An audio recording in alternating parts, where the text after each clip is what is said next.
Salam alaikum, Azur Fillaoun, bonsoir. Alain Deloin. Imaginez un système politique illégitime, totalement illégitime, mafiocrate, fondé sur les pires forfaits qui soient, qui ne repose que sur le mensonge, la fraude électorale, la force brutale, le flicage, la cooptation clanique, régionaliste, la grande corruption, la corruption de masse, la propagande, l'usage d'une presse qui fonctionne à la carotte et au bâton, avec des partis politiques marrons, un syndicat maison, des élus qui ont acheté leur siège au plus offrant, un système tellement perverti qu'il en est arrivé à placer à la tête de l'État un président totalement incapable de décider de quoi que ce soit, qui ne sait peut-être même plus son propre nom et qui ne sert que de façade pour des gens qui règnent en son nom et qui mènent le pays à l'inévitable, à l'inéluctable catastrophe. Vous pensez que j'exagère ? Alors je vais répéter ce que je viens de dire et je vais vous demander de réfléchir en votre âme et conscience à chaque mot que je vais dire. Imaginez un système politique illégitime qui ne repose que sur le mensonge, la fraude électorale, la force brutale, le flicage, la cooptation clanique, régionaliste, la grande corruption, la corruption de masse, la propagande, l'usage d'une presse qui fonctionne à la carotte et au bâton, avec des partis politiques marrons, des syndicats maison, des élus qui ont acheté leur siège au plus offrant, un système tellement perverti qu'il en est arrivé à placer à la tête de l'État un président totalement incapable de décider de quoi que ce soit, qui ne sait peut-être même plus son propre nom et qui ne sert que de façade pour des gens qui règnent en son nom et qui mènent le pays droit à la catastrophe. Ai-je exagéré de la plus petite façon ? Ne serait-ce pas plutôt que je n'ai dit là qu'une infime partie de l'immense déchéance dans laquelle est tombé l'État algérien ? Le mal n'est-il pas bien plus grave que les quelques déviations que je viens de citer ? Nous en sommes là, dans une situation qui ne peut plus durer, de toute façon, pour des raisons que même le régime ne contrôle plus, dont deux plus particulièrement. La chute brutale des ressources financières du pays, qui ne permettent plus au régime de pouvoir acheter la paix sociale comme il l'a fait jusqu'à ce jour. Et la deuxième, beaucoup plus pressante, est la dégradation annoncée du président otage, qui va laisser le régime face à un gros problème. Si celui qui leur sert de façade institutionnelle disparaît subitement, ceux qui règnent en son nom se retrouveront au milieu de nulle part. Ils ne seront plus l'ombre de l'ombre derrière laquelle ils se cachent aujourd'hui. Alors, s'est imposée à eux la nécessité de préparer l'avenir. Le moment est venu pour eux de changer de façade, soit en propulsant le vrai maître du jeu, celui qui règne aujourd'hui, au rang de celui derrière lequel il se cache et derrière lequel il cache son vrai pouvoir, soit de trouver une autre façade la plus commode possible, la plus domestique possible. Le projet de constitution qui se concocte depuis des mois et qui est prévu pour passer par voie référendaire, pour donner au régime une légitimité de circonstance, la même que celle de toutes les lois du régime, a besoin néanmoins d'un climat social apaisé pour pouvoir manipuler l'opinion publique, lui faire croire que les dispositions en chantier sont le choix du peuple et que la martingale qui va servir à une autre prise de pouvoir est d'essence démocratique. Or, le problème, c'est que des effets pervers sont venus contrarier ce vaste projet. Ce régime qui a réussi l'impensable, à évacuer tous ceux qui le gênent, malgré leur puissance, les évacuer un tant soit peu, jusqu'au redoutable DRS, se voient contrecarrés par des grains de sable qui risquent de gripper toute la machine. De partout, des voix montent pour le dénoncer, pour lancer l'alarme, y compris venant de gens sortis de ses propres flancs, du cœur même du régime, de ses centres les plus vitaux. Une réaction de bêtes blessées, de bêtes menacées dans sa survie, s'est donc imposée à ce régime. Il sait qu'il n'a plus le choix, qu'il doit faire taire dans l'urgence les voix discordantes. L'opération finale, l'ultime combinazione, qui consiste à faire passer la Constitution en la faisant adopter par le peuple, doit se dérouler dans le silence des siestes digestives. C'est le moment ou jamais d'acheter la paix sociale, mais aussi de faire peur aux velléitaires, à tous ceux, et ils sont nombreux, qui pensent que le moment est arrivé de sortir de leur mutisme, de dire ce qu'ils savent, d'appeler à la résistance. Alors, une seule démarche pour le régime: déclencher une campagne d'intimidation, procéder à des arrestations spectaculaires de personnalités en vue, d'activistes emblématiques. C'est cela qui se déroule aujourd'hui avec des interpellations, des arrestations, des auditions, mais aussi des menaces et des promesses mirifiques. La carotte et le bâton. Et ainsi, au même moment que des opposants irréductibles sont arrêtés, accusés des pires crimes qui soient, d'autres sont approchés avec de la carotte et des tapes dans le dos, sollicités comme s'ils étaient les murs porteurs de la maison, de la nation. Et c'est dans cette logique que le journaliste freelance et néanmoins militant des droits de l'homme, Hassan Bourras, a été arrêté de façon spectaculaire, qui n'est pas sans rappeler les années tragiques que nous avons vécues dans la décennie rouge. Les accusations qui ont été lancées contre lui, si elles n'étaient révoltantes, auraient frisé le ridicule. C'est de lui que nous allons parler aujourd'hui et des conditions qui entourent son arrestation. Aujourd'hui, à l'Huffington Post, Hassan Bourras, journaliste et militant de la LADDH, placé en détention provisoire à El Bayat. Impact24.info. La LADDH dénonce l'arrestation du journaliste Hassan Bourras par Malik Mofok. TSA. Un journaliste de la chaîne Al-Maralibia interpellé et écroué à El Bayat par Rafiq Tadjer.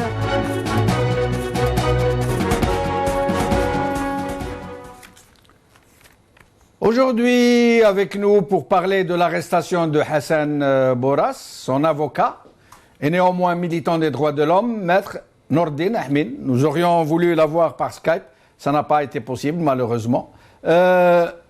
Nordin Ahmin, merci d'être avec nous encore une fois. Merci à vous encore une fois de m'avoir invité, Azul Fillaoun. Azul. Nordin Ahmin, cette arrestation de Bourras Hassan, d'abord je précise une chose, c'est que certains journaux ont titré le journaliste d'Al-Magharibiya, etc. D'autres ont dit le chef du bureau d'Al-Magharibiya à Alger. Or, Hassan Bourras est un journaliste freelance qui collabore accessoirement avec Al-Magharibiya, comme il collabore avec d'autres médias. C'est aussi un militant des droits de l'homme. Mais nous avons relevé cette intention de dire ce journaliste d'Al-Magharibiya, ce chef de bureau d'Al-Magharibiya, alors que Al-Magharibiya n'a même pas de bureau à Alger et qu'elle n'est pas autorisée d'avoir des correspondants. C'est comme si le fait d'être journaliste à Al-Magharibiya était en soi rédhibitoire. Nordin Ahmed. Oui, absolument, absolument, c'est voulu, exactement. En le présentant comme ça, c'est-à-dire l'opinion publique va se dire qu'est-ce qu'on fait? On ne peut pas soutenir un journaliste d'Al-Magharibiya. Bon, bien sûr, on fait passer cette chaîne comme étant l'ennemi numéro un de l'Algérie. Bien sûr, les tenants du pouvoir veulent faire croire que le système, le pouvoir lui-même et ceux qui gouvernent sont l'incarnation de l'État algérien. Il y a tout un monde entre l'État algérien en tant qu'État, hein, donc le peuple, les institutions, ainsi de suite, et même la géographie et tout, et le système lui-même. Donc, on essaye de mélanger les genres pour dire que voilà, c'est un journaliste de Magharibia, donc s'il est poursuivi, c'est tout à fait normal, c'est l'ennemi de l'Algérie. C'est ça l'objectif en fin de compte. Bien sûr, c'est derrière cette présentation des choses, pour ne pas dire cette campagne, c'est un peu pour atteindre ce but, quoi. Mais justement, et vous, ça ne vous dérange pas d'être dans cette chaîne? Un journal aujourd'hui francophone a titré sur le Magharibi, il a accusé les gens, les personnalités publiques, des gens comme vous qui viennent donner de la crédibilité à Al-Magharibi, de s'être alliés avec le diable. Ce journal a titré « Alliance avec le diable ». Vous avez ce sentiment, Nourdine Ahmine, de vous être allié avec le diable? Non, pas du tout. D'abord, j'ai lu cet article-là, vous savez, et finalement, il vous a lancé beaucoup de fleurs. Hein. Vous êtes une chaîne qui est arrivée à un certain degré de professionnalisme extraordinaire, que quand même c'est une certaine objectivité. Quand même, c'est des éloges, ça. Hein. Je pense que si vous êtes crédible, vous faites votre métier d'une manière professionnelle, si vous êtes objectif, comment voulez-vous que ça me gêne personnellement en tant que militant des droits de l'homme? Bien au contraire. Bien au contraire. Mais malheureusement, bien sûr, c'est une période où on a besoin de tout le monde, mettre tout le monde justement à contribution dans cette phase qui est très importante. En prévision certainement des changements d'une ampleur extraordinaire dans le sens au sein du système. Hein. C'est pas le changement ça n'apporte rien à l'Algérie, au pays. Hein. Ça c'est clair. Donc moi ça ne me gêne pas, au contraire, je suis honoré d'être votre invité et à chaque fois que vous avez besoin de mes contributions, je suis prêt. Tout l'honneur est pour nous, Maître Ahmine. Mais nous aussi, c'est vrai, nous avons ressenti cet article et toutes les attaques contre notre chaîne comme... c'est vrai, c'est le mot, un hommage, d'une certaine manière, rendu à des journalistes et à une direction de cette chaîne qui s'efforce d'ouvrir ses ondes à tous ceux qui souhaitent s'y exprimer, à tous ceux qui n'ont pas de tribune, quels qu'ils soient. Nous sommes malheureusement... et je vais revenir au sujet de notre jour, mais je voulais le dire, nous sommes malheureusement la cible d'extrémistes des deux bords. Les uns nous accusant de ne pas être assez islamistes à leur goût, de ramener des anciens criminels, des anciens généraux, d'anciens éradicateurs, nous disent-ils. Et ceux de l'autre bord nous accusant d'être des islamistes, des crypto-islamistes, et j'en passe de qualifications de ce genre. Ce que je voulais dire, Maître Ahmine, avant de revenir à notre sujet, c'est que nous ouvrons nos antennes, nous évertuons à inviter le maximum de gens qui sont de tendance inverse parfois, dans une optique toute simple. C'est très simple. Il y a beaucoup de gens qui sont revenus de loin, qui regrettent leurs engagements passés, leurs fourvoiements, leurs errements, et qui souhaitent se racheter, qui souhaitent rejoindre le camp de la résistance, celle qui veut changer le fond du système, qui veulent ramener le pays vers une vraie transition démocratique, vers un vrai état de droit. Et ces gens-là, nous les accueillons en frères. Il y a d'autres, ceux qui sont moins sincères, qui souhaitent nous infiltrer, profiter de nos ondes pour faire passer des messages, de la propagande. Et ceux-là aussi, nous les accueillons. Pourquoi? Parce qu'ils seront les premiers, et ils sont souvent les premiers, à démentir leurs propres mensonges. La meilleure façon de les contrer, c'est de les laisser s'exprimer et de laisser l'Algérien seul les juger. Merci, Maître Ahmine. Je reviens au sujet du jour, à Hassan Boras. Expliquez-nous un peu, d'abord, comment s'est passé son arrestation, son interpellation, son arrestation. Le moins qu'on puisse dire, c'est qu'il était une arrestation houleuse. Hein, bon, j'ai discuté, bien sûr, j'étais à El Bayad, donc j'ai vu l'ensemble des membres de la famille Boras. Ce qu'ils ont décrit, c'est quelque chose d'extraordinaire. Maintenant, s'il s'avère que c'est vrai, en tant que défense, on va bien sûr utiliser tous les moyens légaux et juridiques pour justement mettre en relief déjà s'il y a violation, de mettre en relief au moment voulu, les utiliser dans notre défense. En effet, bon, comme bien même, c'est vrai, il y a eu un mandat de perquisition, ça, je pense que c'est établi, je ne l'ai pas vu bien sûr de mes propres yeux, mais je pense que c'est quand même c'est établi que comme quoi il y a eu un mandat de perquisition. Mais Maître Ahmed, je m'excuse de vous déranger. Est-ce que ce mandat a été exhibé, présenté à la famille et à l'inculpé? Toute la famille de Boras, à l'unanimité,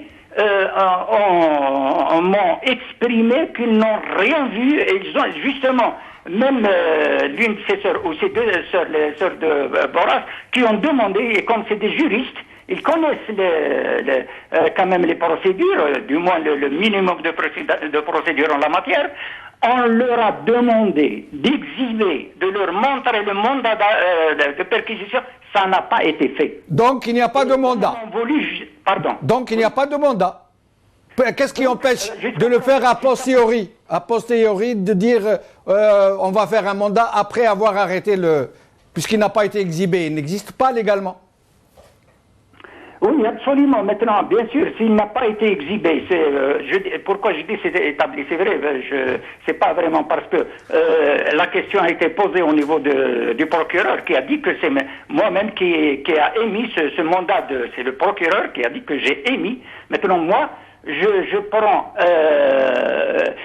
considère que jusqu'à preuve du contraire, la parole du procureur est une parole crédible jusqu'à preuve du contraire, mais on verra par la suite. Bien sûr, tous ces éléments-là seront pris en considération par la défense, mais au moment voulu. Mais ce qui est sûr, et d'après la famille maintenant, on n'a pas voulu le montrer, ou ce mandat de perquisition n'existe pas. Très bien. Alors, et le chef ou les chefs d'inculpation dont on nous dit, que la presse rapporte, qu'ils sont vraiment absolument incroyables, hallucinants. C'est le moins qu'on puisse dire, oui, c'est vrai. Dites-nous quels sont-ils? Deux chefs d'accusation. Le premier, c'est outrage à corps constitué, c'est un délit. Et l'autre, qui est un crime, qui va jusqu'à la peine de mort, c'est celui d'inciter les citoyens à s'armer contre l'autorité de l'État et à s'armer contre les uns contre les autres. À s'armer les uns contre les autres. Et dans les réseaux sociaux, certains relais, je ne sais pas s'ils sont des relais du régime ou des relais d'autre chose, affirment qu'ils auraient trouvé dans le disque dur des messages où il aurait demandé des millions d'euros à je ne sais qui pour semer la discorde dans le pays. Ça c'est grave, ça c'est je dirais même très grave. Pourquoi? Parce qu'il y a ce qu'on appelle le secret d'instruction. Oui. Si ces gens-là avaient ce genre de choses, ça veut dire qu'ils ont eu accès, même la défense, à ce stade actuel, jusqu'à la présentation devant le juge d'instruction, n'avait pas accès. Même la défense n'avait pas et ne pouvait pas avoir accès au dossier. Alors, comment se fait-il d'autres personnes qui avancent ce genre de... Soit c'est de la pure diffamation, soit ils ont eu accès à ce moment-là, on touche au secret d'instruction et on peut même, la défense peut déposer plainte et ça sera contre ceux qui sont concernés par ce secret surtout en la matière, parce que nous, même en tant que défense, on n'a pas vu. Donc, s'ils ont obtenu ces informations, ça vient donc à l'intérieur de la justice. Et ça, c'est grave.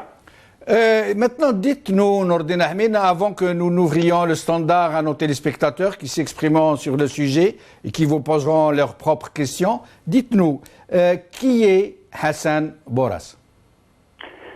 Hassan Boras, c'est un citoyen algérien, activiste, qui est vraiment jaloux de son pays, qui veut coûte que coûte défendre son pays. Je l'ai connu, ça fait plus d'une décennie. Je l'ai connu justement, comme par hasard, la première rencontre avec Hassan Bourras, c'était en 2003. Il était poursuivi justement en tant qu'avocat. C'était la première fois que je l'ai vu au niveau de la justice, exactement à la cour de Saïda. Donc, il était poursuivi par un ancien moudjahid. Laissons l'histoire vérifier certaines choses. Pour diffamation, justement. Pour diffamation. Et pourquoi? Parce qu'à l'époque, il a parlé, je ne me rappelle pas dans quel organe de presse ou quel support médiatique, enfin organe de presse écrit à l'époque, il ne travaillait pas dans un média, donc voilà. Parce qu'il y avait toute une histoire de falsification, de faux usage de faux et tout. Il a dénoncé ça, il a touché certaines autorités locales à l'époque sur place. Donc ces autorités locales, qu'est-ce elles ont fait? Elles ont tout fait pour justement mobiliser leur relais et tout, pour déposer plainte. Et c'était dans ce cadre. C'est vrai, il y a eu une condamnation à l'époque, mais il était en détention, justement, comme aujourd'hui, comme maintenant. Mais il a été, juste après le jugement, il y a eu une décision avec sursis. Et voilà, et depuis, il a continué sur la même ligne. C'est quelqu'un, c'est un militant des droits de l'homme, depuis 2003. Jusqu'à présent, il est membre de la LADDH. En même temps, et il l'active sur les réseaux sociaux pour le souci justement de tout le monde, tout Algérien dit ce nom et s'inquiète du sort de l'Algérie. Je me demande s'il y a maintenant un Algérien vraiment dit ce nom qui ne peut pas s'inquiéter, surtout vu de la situation actuelle. Donc c'est un activiste, un militant des droits de l'homme et qui a justement le souci de l'intérêt général d'un degré très élevé. Je rappelle qu'il a été à plusieurs fois inquiété, mis en prison, qu'il a fait des grèves de la faim et qu'il active en même temps que sa sœur, qui est très connue, Fatma Zahra, ou Zahra comme on l'appelle sur les réseaux sociaux, Bourras, une handicapée moteur, mais d'un courage fabuleux, qui est toujours à l'avant-garde des grandes causes. C'est ces gens-là qu'ils accusent d'être des traîtres à l'Algérie, de vouloir semer la haine et la division, d'appeler l'armée à la dissidence, etc. Mais sinon, Nordin Ahmin, comment ça va se passer maintenant pour lui? Pour ce qui est de Hassan Bourras? Oui. Et voilà, maintenant c'est la phase d'instruction, c'est-à-dire il faut que l'instruction aille à son terme, c'est-à-dire son terme. Et comme il est dans le dossier, jusqu'à présent, apparemment, il est le seul dans le dossier, c'est-à-dire il n'y a pas d'autres co-accusés ou victimes ou témoins ou quelque chose comme ça. Donc, si les choses se présentent toujours comme ça, donc il y aura une autre audience auprès du juge d'instruction, à la suite de quoi le juge d'instruction décidera de la suite à donner au dossier. Les suites, théoriquement parlant, soit il décide d'un non-lieu. Au vu des faits, il n'y a rien, donc un non-lieu. Le juge d'instruction a cette possibilité, a cette compétence, si on peut dire. Et la deuxième possibilité, c'est de dire ces faits-là, c'est pas tellement grave, c'est juste peut-être outrage, on va retenir outrage à corps constitué, qui constitue un délit. Donc on renvoie ça au tribunal pour qu'il soit jugé. La troisième possibilité, c'est la plus grave, c'est de dire je vais retenir les deux chefs d'accusation et j'envoie le dossier au procureur général pour qu'il saisisse la chambre d'accusation afin qu'elle examine, cette dernière examine le dossier pour c'est les mêmes possibilités que celles du juge d'instruction, c'est-à-dire de décider d'un non-lieu, de renvoi au niveau du tribunal ou de l'envoyer à la cour d'assises criminelle. Restez avec nous, Nordin Ahmin. Nous allons prendre quelques appels. Abdelghani de Sétif. عبد الغني. سي جمال. اهلا بك سي عبد الغني, merci. لاباس يعيش خويا. Moi, je pose la question à l'avocat. J'en prie. Dans quel pays on est, d'abord? Moi, je ne sais pas dans quel pays on est. Dans un pays qui joue la dictature de la KGB, dans un pays de traite de la nation, dans un pays, si on voulait éventuellement arriver à mettre la liberté des gens et de l'expression, moi, avant de juger ces gens-là, et notamment le général, je le salue, avant de le mettre en prison, pourquoi ne pas mettre la famille de votre frère? C'est ça la justice qui devrait travailler sur ce dossier. Moi je tire chapeau à Boras et en même temps au général qui est en détention, et je dis que où on va avec ces décisions tardives et qui ne sont pas correctes et honnêtes. Merci. Wa alaykoum salam. Nabil Biskra. Bonsoir, monsieur Beshinou. Bonsoir, c'est Nabil. Ahlan bik. Je voudrais bien poser une question à Maître Ahmed. Je vous en prie, je vous écoute. Je voudrais bien savoir qui a mis l'action publique en mouvement lorsqu'on accuse ce journaliste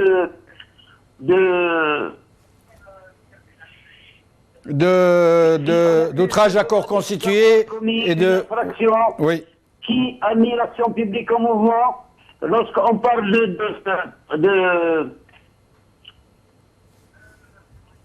comment dirais-je d'outrage à corps constitué? Existe-t-il une preuve qui puisse prouver devant le tribunal que ce journaliste a outragé un corps constitué? Très bien, Nabil de Biskra, la question est entendue. Le maître Ahmed va vous répondre tout à l'heure. Mohamed de Tizi Ouzou, j'aimerais que nos téléspectateurs soient un peu brefs, s'ils peuvent, pour permettre à tout le monde de passer. Mohamed de Tizi Ouzou. Oui, allô, salam alaikum. Wa alaykoum salam, ahlan bik, c'est Mohamed.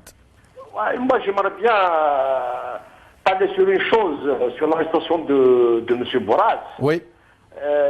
Il n'y a rien du tout dans la presse algérienne. Ce qui m'étonne, c'est qu'il n'a pas trouvé quelqu'un qui va le défendre. Oui. Mais on défend des généraux qui ont fait des crimes dans les années 90. M. Boras est un militant des droits de l'homme. Il est un journaliste. Il ouvre le droit de dire ce qu'il pense dans ce pays. Mais malheureusement, il n'y a pas de patriotes sincères. Et que ce soit c'est des journalistes, tous les journaux n'ont rien dit sur cet homme qui voulait dire ce qu'elle pense. Mais parle beaucoup sur des généraux qui ont été mis en prison, ceux qui ont fait du mal pour cette Algérie.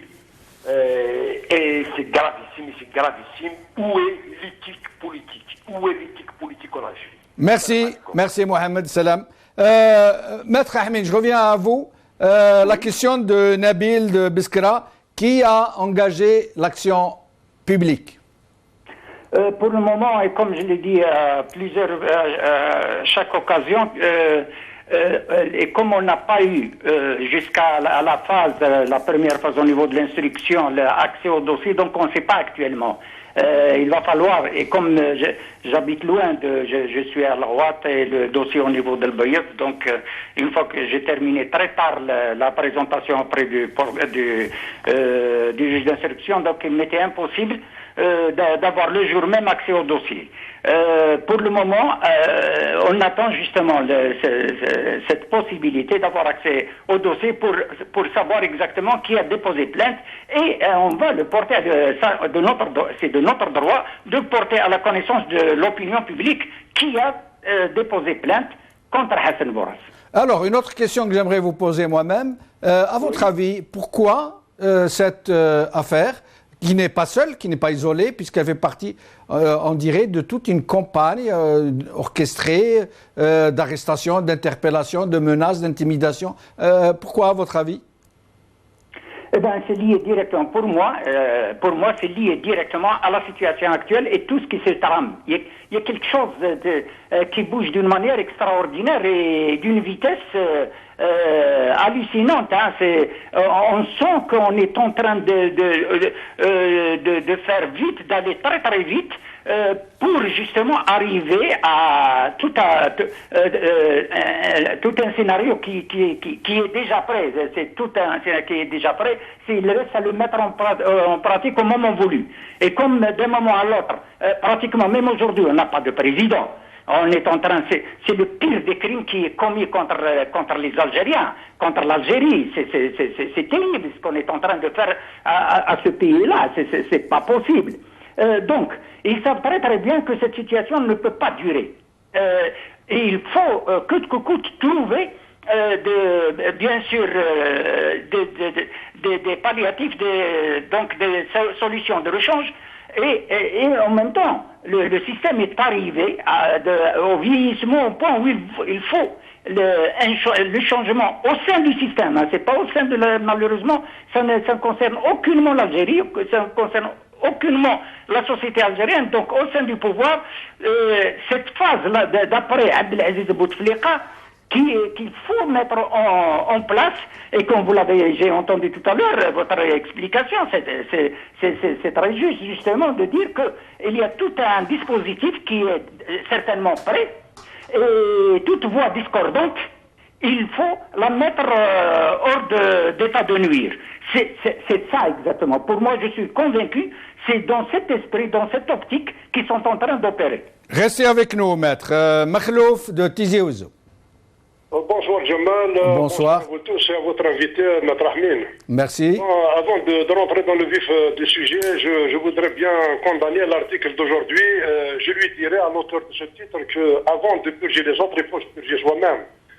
Pour l'arrestation de Hassan Bourash, que je condamne fermement, un militant des droits de l'homme, je dirais à Maître Ahmin qu'actuellement, les défenseurs des droits de l'homme, il y a une fragmentation, il y a une fissure entre cette organisation. C'est une corporation vraiment respectable, mais contre un régime de force, il lui faut une autre force pour le faire fléchir. Donc attendre, moi, en tant qu'ex-juré à la Cour criminelle de Tizi Ouzou, les chambres d'accusation actuelles, là où nous n'avons pas d'institution, nous avions des appareils qui agissent sur un coup de fil et tout ce qui s'ensuit, c'est des règlements de compte qu'on est en train de voir actuellement. Donc la chambre d'accusation, un tout petit point, un petit chef d'inculpation, ils vont le développer même sans présence, parce que l'avocat n'a pas le droit de... Donc aujourd'hui, je demande à M. Maître Ahmin, que je respecte beaucoup, il faut une force, une cohésion entre la corporation des défenses des droits de l'homme qui sera soutenue par le peuple afin de faire fléchir ce pouvoir un peu autoritaire qui est assis sur un terrain inondé. Et bonsoir à vous tous. Merci beaucoup. Mourad de France. Mourad. Bonsoir à votre invité. Merci. C'était juste pour, soi-disant, ils se disent là-bas en Algérie que c'est un état de droit, Zama et tout ça, et par la suite on embarque des gens comme ça.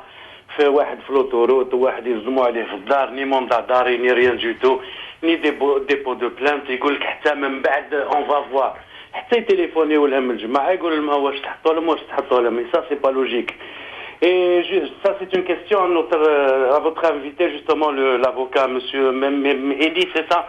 Monsieur Nordin Ahmin. Oui, Nordin Ahmin. Et pour faire justement, en ce qui concerne les audiences d'Al-Magharibiya, vous savez, ils ont tellement les boules là-bas en Algérie que le Magharibiya, à la Belge, c'est comme à l'époque quand le Jazeera a ouvert justement son canal.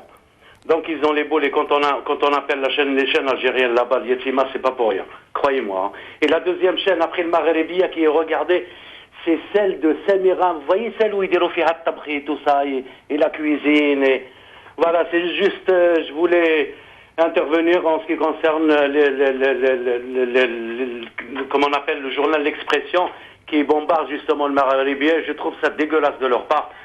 Zama, ils se disent oui, on est des démocrates, dans la parole, ceci, cela, et voilà, ils ont les boules tout simplement, parce que vous faites des audiences records, et voilà, ils ont les boules. Voilà, c'est Jamal. Merci beaucoup. C'est moi, Jamal. Merci. Moulay Malbayad. Moulay. Oui. Je vous en prie. On l'a perdu? Moulay? Allô? Oui, je vous en prie, vous êtes en direct. Oui. Je vous en prie. Monsieur Bouchanouk, voilà, c'est-à-dire Borat Hassan, c'est mon confrère, c'est mon ami. Nous avons commencé les années 95 comme correspondant.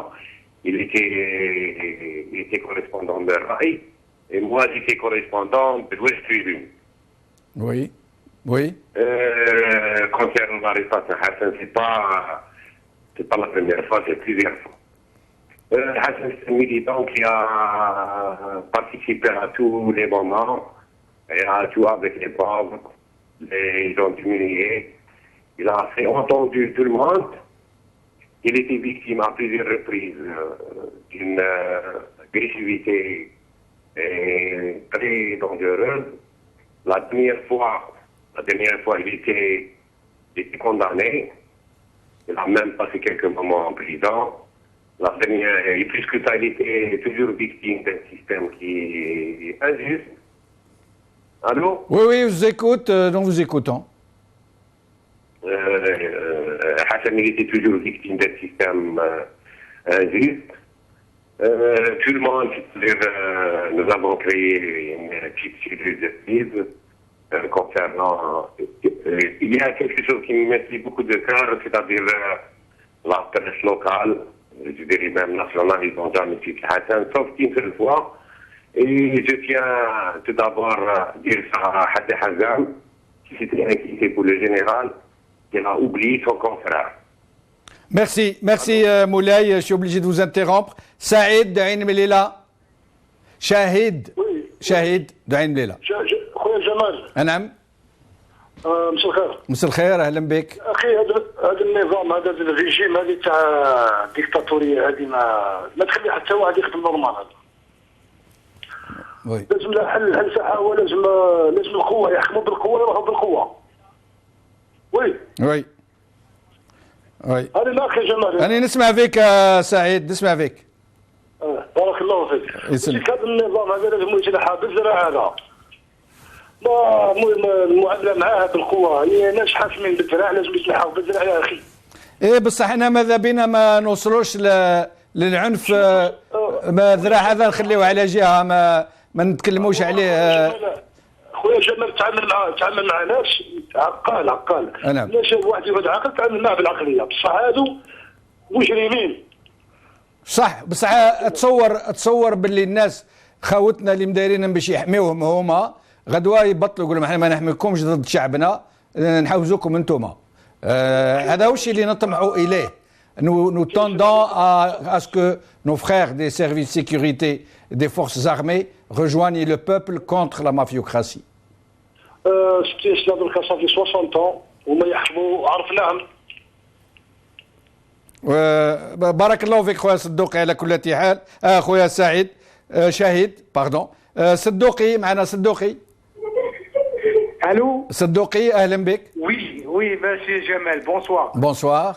شوف مسيو جمال الله يخليك. نعم. جيست هذه تاع 3-4 jours la lettre est-ce que c'est officiel ou là parce que vous avez pas parlé trop de la lettre, est-ce que c'est officiellement ou là franchement parce que c'est franchement رانا مرتعدين بهذه la lettre هذه. Est-ce que c'est officiellement? Si c'est officiellement, s'il y a la peur. Non, je vous rassure tout de suite. Où il y a la surprise de l'Algérie. Là, je vous rassure tout de suite, et je l'ai dit pendant l'émission, cette lettre était un canular. Je l'ai inventé pour secouer les gens. Pour secouer.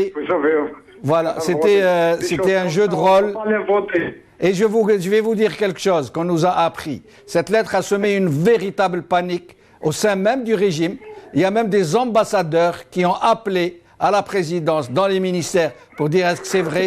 Ça a été panique générale. Eh ben, ça nous a fait plaisir en tout cas. Barakallahu fik khoya Saddouqi.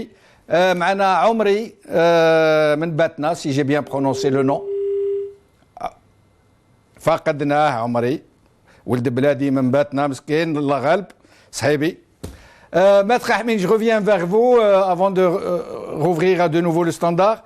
Vous avez suivi donc les diverses interventions de nos téléspectateurs? Absolument, absolument. Oui. Il y a une question de Makhlouf de Tizi Ouzou qui souhaite que les militants des droits de l'homme, qu'il y ait plus de cohésion entre eux, avec les défenseurs, les avocats, pour essayer de s'unir, de trouver une voie commune pour lutter contre les abus, les excès en toutes sortes. Je partage tout à fait son inquiétude quant à la situation des droits de l'homme en Algérie, parce que ce n'est pas uniquement le pouvoir qui est en train de violer les droits les plus élémentaires des citoyens, mais on a quand même une part de responsabilité, il faut le reconnaître. Cette part de responsabilité, déjà, se situe au niveau de l'organisation. Quand on a un degré de conscience, on doit s'atteler, on doit travailler dans le sens, justement, de s'organiser à ce qu'on forme des organisations fortes. Je prends l'exemple marocain. Il y a de ces organisations des droits de l'homme, notamment l'AMDH, c'est quelque chose d'extraordinaire en matière d'organisation, donc qui lui donne une force d'une importance considérable. Donc, je souhaite justement arriver à cette situation. Bon, on est pris, c'est vrai, il y a en ce qui me concerne personnellement, et comme je suis beaucoup plus sur le terrain que sur l'aspect, le plan d'organisation, c'est vrai, mais il faut justement aller dans ce sens j'ai même parlé avec quelques-uns sur une forme telle que, par exemple, les États généraux des droits de l'homme. Faire des États généraux des droits de l'homme. Lancer un vaste... je ne sais pas si ça va vraiment marcher, du moins en partie, c'est-à-dire d'inviter tous les activistes et toutes les personnes, tous les citoyens qui s'intéressent aux droits de l'homme, qui ont activé d'une manière ou d'une autre, justement d'une grande rencontre, pour là où on va dégager même s'il faut une organisation provisoire en attendant une forme d'une constituante au niveau des droits de l'homme. C'est une idée, je trouve personnellement que c'est une idée géniale. Et peut-être qu'il pourrait en sortir une sorte de front de tous les mouvements des droits de l'homme pour une période déterminée, le temps d'aboutir à l'avènement d'un véritable état de droit. Ce serait génial. J'ai pensé à ça, parce que c'est vrai, c'est pour cette raison que j'ai dit, je partage totalement l'inquiétude de notre frère de Tizi Ouzou. Oui. De toute façon, je ferai de sorte à ce que cette idée soit vulgarisée, soit propagée, et on va voir ce que ça va donner. Restez avec nous, Nordin Ahmed. معنا نوردين الجزائر d'Alger.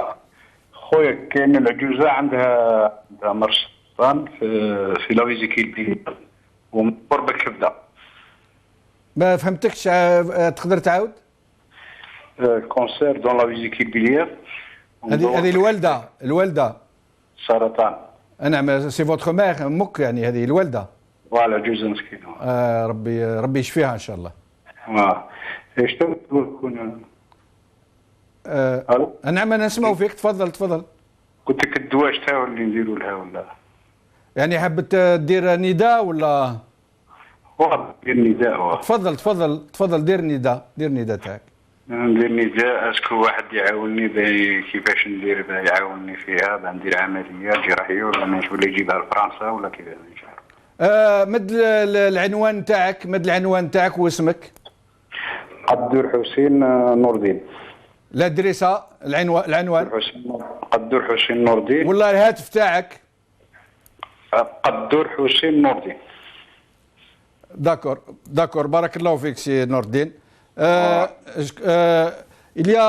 Nous allons essayer de joindre Fatma Zahra Boras, la sœur de Hassan Boras, qui va être avec nous dans un petit moment pour intervenir, pour parler de cette histoire, de cette affaire. Sinon, est-ce que nous avons quelqu'un en ce moment?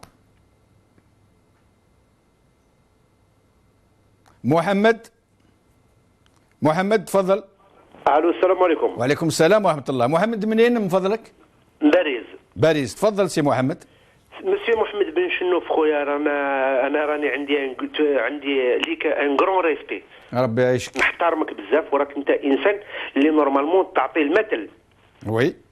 فهمتني؟ قول لي. جي با ايمي تو الور باسكو فوز افي دي ا مسيو عمري انت صاحبي وانت خويا وانت وليد بلادي. وي. حنا اوني دي الجيريان توس. سي فري. دو ليست ا لويست.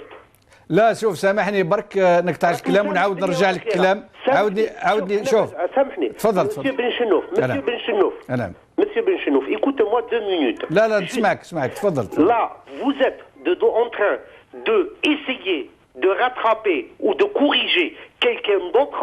Je suis d'accord avec vous, mais il faut que vous soyez à la hauteur. D'accord. Est-ce que je peux m'exprimer? Est-ce que je peux répondre? Bien sûr, avec plaisir. Voilà, ربي يعيشك. شوف أنا نحاول j'essaie toujours d'apporter quelques petites touches de gaieté, de joie. Et ce n'est pas méchant dans mon parler de dire ولد بلادي ولد حومتي ولد كارتية صاحبي تاع بكري تاع زمان. Ce sont des petites appartenances comme ça qui me font plaisir, mais صدقني وهذه نطلب منك تامني يعني تصدقني. أنا ما عندي حتى فرق بين ولاد بلادي نقول لك أكثر من هذا، ما عندي حتى فرق حتى في المغرب، حتى بين المراركة والتوانسة وكذا نعتبرهم خوتي. يعني شوف بصح سامحني إذا يعني الناس قراوها كيما هاك نطلب العذر. Je m'en excuse profondément. Il n'est en aucun cas dans mes intentions d'être régionaliste ou حاشا وإلا. يا خويا سي بيان كونتونا يعني نهضروا مع ناس يعني اللي يحترموا الناس. لا من حقك على كل حال.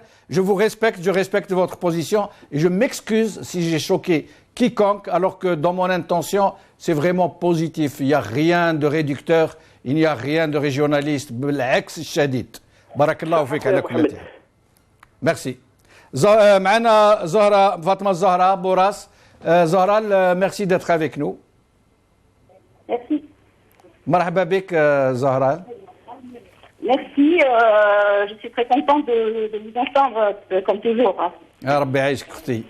Justement, l'occasion تكلمي لنا ترى هذه l'arrestation musclée pendant laquelle on vous a pas présenté de mandat de perquisition ni de mandat d'arrêt d'ailleurs semble-t-il. Je vous en prie, exprimez-vous. Premièrement, Azoul, les livres que j'espère connaître un jour. Azoul, l'Algérie. Azoul, les militants des droits de l'homme. Et un grand salut à vous, M. Djemal Ben Chenouf et Maître Ahmed. Merci. Écoutez, cette arrestation, c'est un film, c'est pas un film d'Hitchcock. Il n'y a pas de suspense parce qu'ils étaient directs avec nous. On dirait qu'ils étaient commodités. Je ne sais pas, c'était des machines. Ces gens-là ont tenu, armés même. Donc, fallait les voir.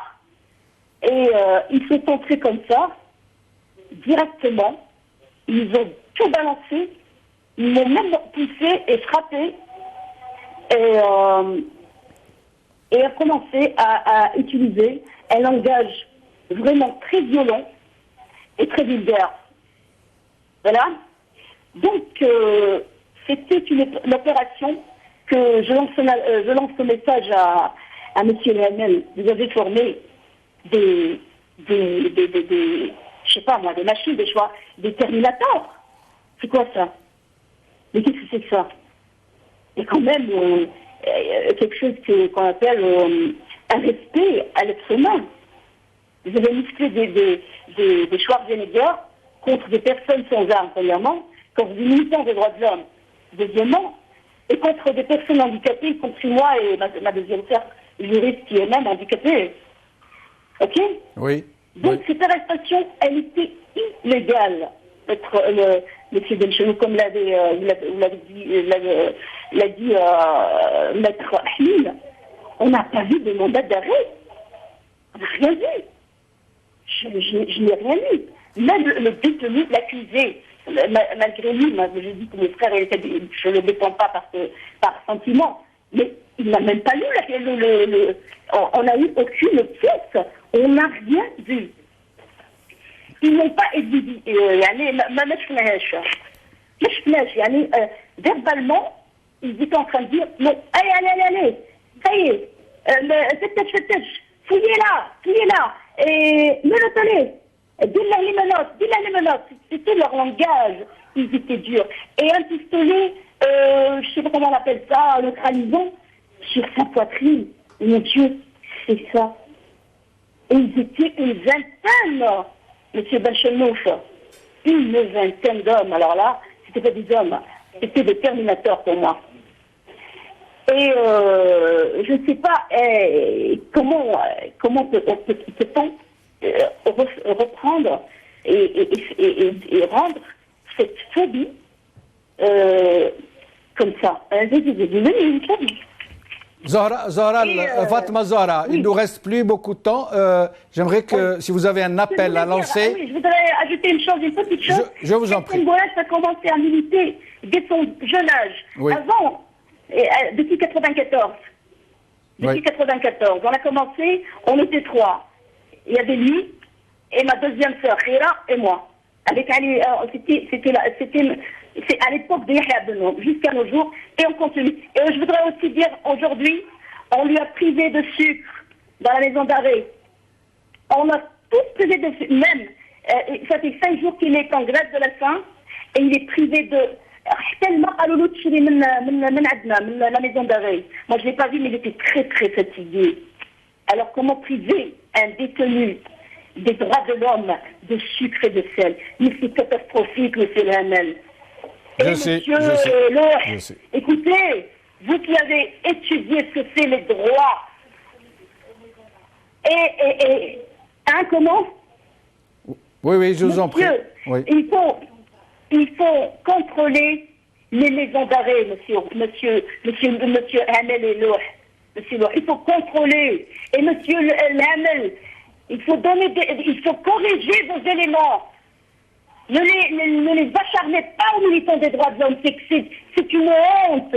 Vous rendez votre régime plus dans la honte plus qu'il était. Merci Zahra. Merci Fatma Zahra. Je suis obligé de vous interrompre malheureusement. Je suis désolé, pardon Maître Hamid, de ne pas vous donner le mot de la fin parce que nous avons débordé sur le temps de l'émission. Je voulais juste dire, parce que c'est très très important, et cela dénote de la nature même de ce régime, il est inenvisageable, y compris dans les pires dictatures, de priver les grévistes de la faim de sucre. Parce qu'un gréviste de la faim qui ne prend pas de sucre risque de voir ses organes vitaux atteints de façon irréversible. Et en Algérie, ces derniers temps, et on sent que ça a été délibéré, que quelqu'un a décidé de faire appliquer cette nouvelle disposition, entre guillemets, on ne permet plus aux grévistes de la faim de prendre du sucre. C'est tout dire. Cette émission est maintenant terminée. Merci infiniment. Merci de l'avoir suivi. Salam alaikum. Qawala khair. Bislama.